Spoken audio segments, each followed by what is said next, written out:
Oui, bonjour. Seul, c'est bon. Moi, je suis youtubeur. Est-ce que vous connaissez YouTube? Ben, je fais des reportages dans la rue. Je viens voir les jeunes.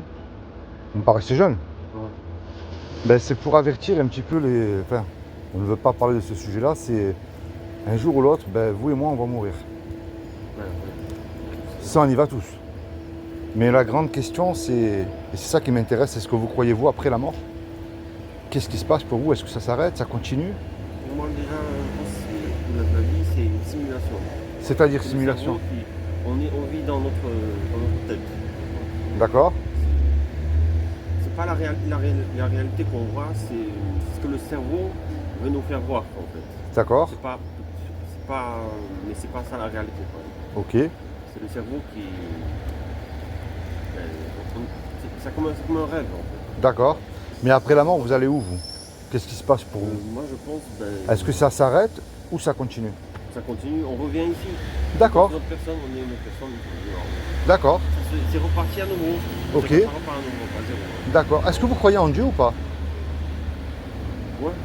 D'accord, vous êtes quoi? Il y a quelque chose, ouais, c'est pas. D'accord, vous êtes chrétien? Ouais. D'accord. Alors si vous êtes chrétien, si vous croyez en Dieu, vous savez que chaque être humain passera devant le tribunal de Dieu et nous serons jugés par rapport à nos actes que nous aurons commis ici sur terre. Donc aux yeux de Dieu, vous, comment est-ce que vous savez si vous faites le bien ou le mal? Sur quoi est-ce que vous vous basez par exemple? Faut pas.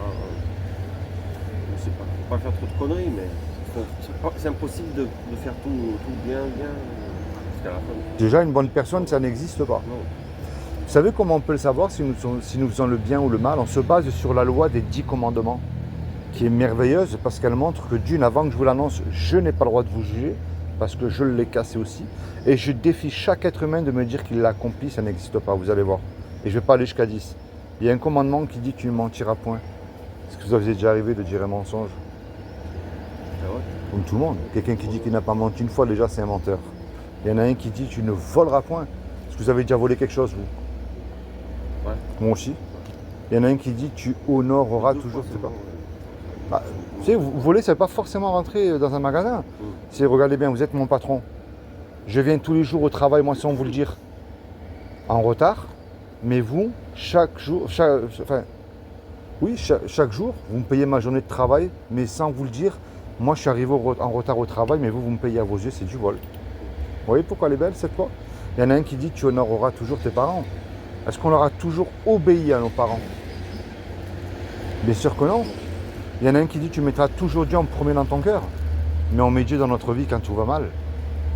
Mais lorsque tout va bien, est-ce qu'on le met en premier dans notre cœur? Difficile aussi, hein? Ouais. Et il y a un dernier, il y a un commandement qui dit tu ne commettras point d'adultère. Mais Jésus a dit quiconque a regardé un homme et une femme avec de la convoitise a déjà commis un adultère dans son cœur. Et on a tous regardé des femmes avec des idées derrière la tête. Vous voyez pourquoi elle est belle cette loi? Elle montre que ce que je vous ai dit au début, je n'ai pas le droit de vous juger. J'ai fait comme vous, moi. Mais là, il y a un problème, c'est comme si vous vous regardez devant un miroir et vous prenez conscience qu'aux yeux de Dieu, vous êtes pécheur. Et c'est le péché qui nous éloigne de Dieu, qui nous envoie en enfer. Et vous avez remarqué ça, l'enfer? On ne veut pas y croire et on ne veut pas en parler pour continuer à faire ce qui nous plaît. Déjà, moi, l'enfer, je pense, c'est toujours. On revient ici, mais on est quelqu'un qui n'a pas de chance, qui a des problèmes. D'accord? Pas d'argent, voilà. Ici, c'est le paradis. Le sens, c'est que quand on meurt, on est remis ici, encore une fois, voilà, comme ça. Et là, on a tout ce qu'on veut. On a beaucoup d'argent, on a une femme. D'accord. Fidèle, Vous croyez ça, vous? Voilà, on revient ici, mais tout va bien, voilà. D'accord. Voilà. Alors, c'est pour vous, si vous êtes une mauvaise Je ne personne, pense pas que c'est le paradis, il est quelque part ailleurs. Où c'est en enfer, là où il y a le feu, tout ça. donc pour vous, si vous êtes une mauvaise personne et que vous mourrez, vous revenez sur Terre, mais vous serez pauvre, vous aurez tout plein de choses qui ne vont pas. Ouais, voilà. Mais si vous êtes une bonne personne, vous allez revenir sur Terre, vous serez riche, vous aurez la belle vie. Ouais. Quoi. D'accord, ok. Alors moi, par contre, ce que je crois, moi, c'est comme il y a 2000 ans, Dieu n'a trouvé personne de parfait sur Terre, a déjà pris une forme humaine qui est Jésus le Christ. Et il a dit, quiconque croit que Jésus est ressuscité d'entre les morts le troisième jour, il aura la vie éternelle à mes côtés. Le problème de croire, c'est bien, mais les démons aussi y croient. Et eux, ils tremblent.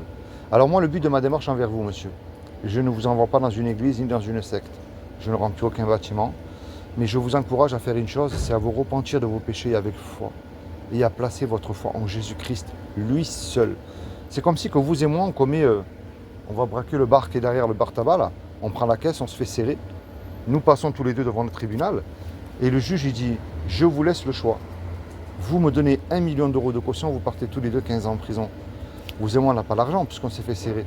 Mais qu'on le veuille ou pas, on ne peut pas revenir en arrière et effacer le mal qu'on a commis. Et on ne peut pas dire, monsieur le juge, moi, je ne recommencerai plus, vous êtes bon, miséricordieux, si vous me laissez partir, je ne recommencerai plus aucune connerie. Le juge va dire, c'est bien d'y penser maintenant, mais il fallait y penser avant.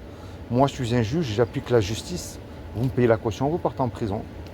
On se regarde tous les deux, on ne sait plus quoi faire. Mais il arrive tout à coup un homme qu'on ne connaît pas. Et cet homme-là, monsieur, par amour pour nous, décide de payer la caution. Le juge, il est satisfait, il nous libère parce que la caution, elle est payée. Mais imaginez-vous dans l'action, cet homme qui a payé la caution là, il vient vous voir en retour. Vous allez lui dire merci, vous n'allez pas lui tourner le dos ni lui cracher dessus. Si vous demandez un service, la moindre des choses, vous allez lui rendre, ce qui est normal aussi. Vous voyez cette belle image que je viens de vous donner là? C'est ce que Jésus le Christ a fait pour vous il y a 2000 ans. Quand Jésus est mort à la croix, il faut que vous preniez conscience que vous ne méritez rien, vous êtes sauvés par grâce. C'est un cadeau qu'il vous accorde. C'est pour ça que son sang a coulé pour nous sur la croix et qu'il est ressuscité, qu'on l'appelle le Sauveur. Montrez-moi quelqu'un qui a vaincu la mort à part Jésus. Personne. Maintenant, il y a une chance sur 1 million de gagner au loto là. Imaginez qu'il y a une chance sur 1 million que ce que je vous ai dit est vrai. Chaque fois, il y a quelqu'un qui gagne, hein, c'est bizarre. Eh ouais. Bon, peut-être trop souvent, c'est bizarre. Hein. Mais bon, vous savez, l'argent, c'est maman. Bon, oui, on a besoin pour vivre, pour manger, pour payer un loyer, pour subvenir aux besoins de notre famille. Mais l'argent ne peut pas nous sauver devant Dieu. Et le seul sauveur qui peut nous sauver devant le tribunal de Dieu, c'est Jésus-Christ, l'avocat. Est-ce que vous avez déjà lu la Bible? Non. Alors moi, je vais vous faire cadeau d'une Bible, c'est gratuit. Et je vous encourage à la lire quand vous aurez 5 minutes. Vous serez surpris de trouver ce qu'il y a écrit dedans. Pourquoi la Bible? Parce que la Bible, c'est un livre historique. Ce n'est pas un livre religieux. Vous allez retrouver des histoires, des prophéties qui se sont accomplies à la lettre, mais des histoires vraies. Vous voyez? Et c'est pour ça que moi, je vous encourage à la lire et à connaître le Jésus de la Bible. D'accord? C'est comment votre prénom? Moi, c'est Philippe. Émile. Émile. Émile. Tiens.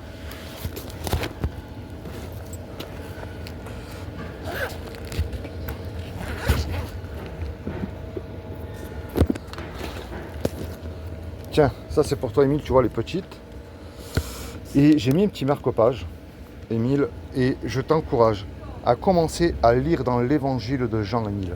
Okay. Et ça c'est pour toi, c'est cadeau, c'est gratuit. Tu es d'ici, non? Oui. Ouais. Bon, ben on n'entend pas des histoires comme ça tous les jours. Mais tu vois Émile, il n'y a rien de plus important que la mort. Et c'est pour ça qu'il faut lire la Bible et commencer à te rapprocher de Jésus. Tu jettes tout au pied de sa croix, tes doutes, tes soucis, tes craintes, tes addictions. Et lui, il vaut mieux s'abaisser et c'est lui qui nous relève. Et il va t'ouvrir de portes merveilleuses. D'accord Émile? Ma dernière question, est-ce que tu sauterais d'un avion sans parachute et en plein vol? Moi non. Moi non plus. Bon, avec un parachute, de toute manière, je ne le ferai pas non plus. Mais un jour, tu vas sauter dans la mort, Émile. Est-ce que Jésus ne serait pas ton parachute? Est-ce que Jésus le Christ ne serait pas ton parachute dès aujourd'hui? Bon, sois béni, merci de m'avoir supporté. Tu lis la Bible, hein?